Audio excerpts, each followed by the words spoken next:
다중목적 함수 최적화 문제란 여러분이 여태까지는 쭉 봐오셨던 게 설계 변수가 있고 목적 함수가 하나가 있고요. 그 다음에 다양한 구속 조건이 있는 걸 보셨습니다. 근데 실제로 산업체 문제를 정식화해 놓고 보면 목적 함수가 하나가 아니라 일반적으로 K개가 있을 수 있는 거죠.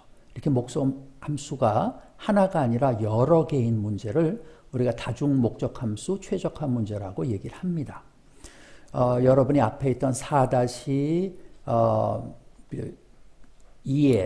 국부 최적화 기법, 죄송합니다. 3-2의 국부 최적화 기법, 3-3의 전역 최적화 기법에서는 모두 이 목적 함수가 하나다라고 가정을 하고 그런 기법들이 개발이 된 거죠. 근데 이런 문제, 다중목적 함수 문제를 어떻게 다룰 것인가 하는 것입니다. 이 방법도 잘 개발이 되어 있습니다.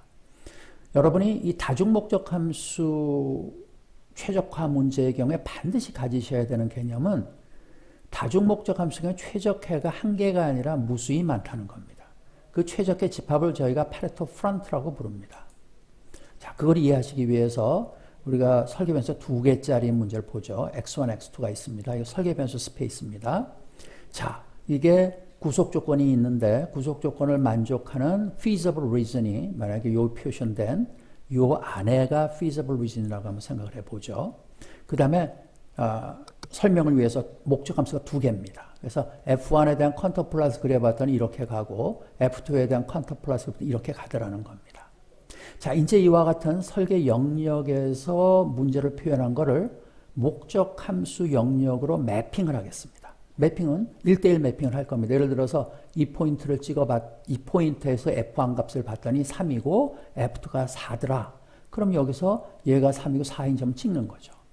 그래서 이 구속 조건을 만족하는 feasible region 안에 있는 1000포인트를 하나씩 매핑을 해봤더니 걔가 이런 식의 가용 영역을 가지더라. 이 안에 있는 게 가용 영역이더라 라는 겁니다. 그렇죠? 자, 그러면 이제 우리가 생각해야 될 게 내가 F1도 미니마이즈 하고 싶고 F2도 미니마이즈 하고 싶다는 겁니다. 자, 그걸 이해하기 위해서 이 그림을 잠깐 보겠습니다. 자, 이게 요거랑 모양이 좀 달라 죄송하지만 이게 이제 feasible set 또는 feasible region입니다. 근데 내가 여기 있는 설계점, 그러니까 이 설계점은 이제 x1, x2가 있고 거기에 상응하는 f1, f2 값이 있는 거죠. 요 점에 대해서 생각을 해볼 때 이 점이 진짜 다중목적 함수 최적화 문제 해일까? 라는 판별하는 간단한 방법이 있는데 여러분이 이 목적 함수 스페이스에서 한 점에 대해서 꺽쇠를 그리십니다. 그리고 요쪽에 그 가용 영역이 있다면 그러면은 걔는 다중목적 함수 최적화 문제 해일 수가 없습니다. 왜 그러냐 하면 내가 이 점을 이쪽으로 옮겨가면 여전히 가용 영역 내에 있으면서 F1도 F2 동시에 더 줄일 수가 있거든요. 그래서 이런 포인트들을 dominate 포인트라고 명명합니다. 근데 요 점을 한번 생각해 보시죠. 요 점. 여기 가용 영역 내에 있죠. 바운더리도 가용 영역이니까.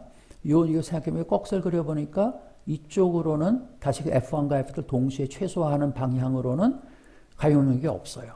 그럴 때 이 포인트를 non-dominant points라고 얘기합니다. 만약에 여러분이 그래도 나는 요 점에서의 F2 값이 너무 높다. 난 F2를 더 줄여야 되겠어. 가용 영역 내에 있으면서. 그럼 할 수 있는 방법이 뭐겠어요? 요 포인트를 바운드리를 이렇게 가져오는 수밖에 없어요.